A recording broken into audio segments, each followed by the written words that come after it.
yang lun pegah malam barawanya ngebaca silsilah ilmiah di Aceh. Tetapi beliau memulai dengan masa kini. Malam barau, alhamdulillah, lun pribadi berkesempatan merempek dengan salah seorang ulama, ahli hadis, ahli sanad.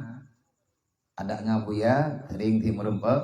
Lun malam barau merempek lo. Yang kedua kali, entah yang keberapa kali, lihat neja uruhul mudi dia, nyo beliau kaum Medan dia, insya Allah tanggal 16 na balik lom kena, daerah Muput Urodri, tanggal 16 na balik lagi kena, Syekh Yasir, Al Adnan, kayaknya orang Yaman, mufti yang di Mekah, beliau itu mengambil gelar doktor. Yang pertama dalam bidang hadis, yang kedua mengambil doktor, bak tempat gak nyen kuliah, mantabohnya kuliah, nejok gelar dokter, termasuk di Sudan, tentang masalah akidah. Yang lun pegah, malam barawanya ngebaca silsilah ilmiah di Aceh.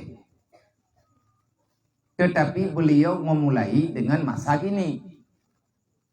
Yang hireun gure-gure yang naya Aceh yang gede tawa Bandung sampai truk kedai Rasulullah. Inilah yang dikatakan dengan muslimin ataupun orang Islam yang dalam dakwah baginda Nabi Muhammad yang sanadnya sampai kepada nabinya. Beliau mengatakan dalam bahasa Arab, tidak ada umat lain daripada selain umat Muhammad yang sanad keilmuannya sampai kepada nabinya.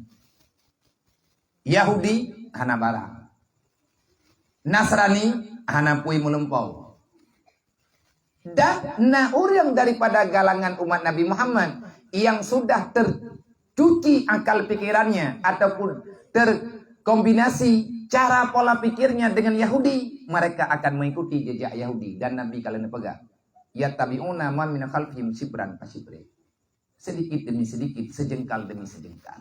Maknanya apa? Kan sering terempuk dalam Al-Quran, masalah Tuhan, sembahan awak kapi, orang yang iluai hilap, kita yang pegang nikah kata mahnya, ijawab, hadza, ini adalah sembahan nenek-nenek moyang kami.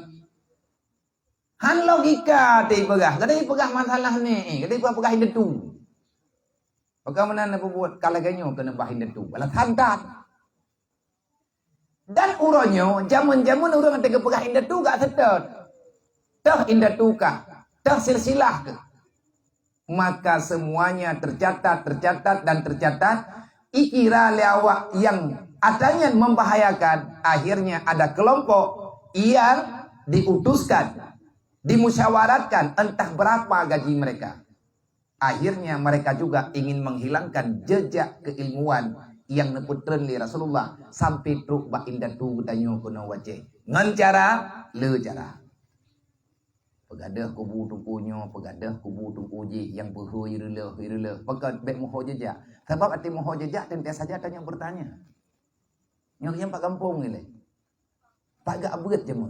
Megah-megah gaknya urut malim, dah gureh.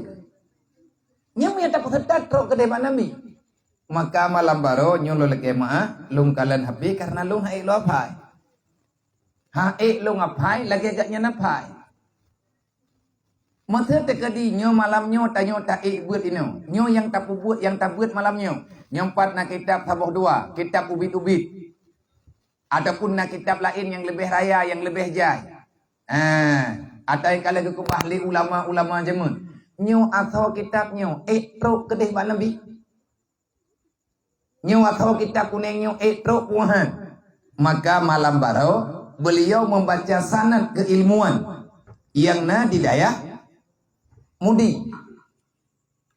Jadi kan awak kagak pegah sanad yang di daerah Mudi hana palain. Pur lainnya hana menhana. Tapat ada duduk.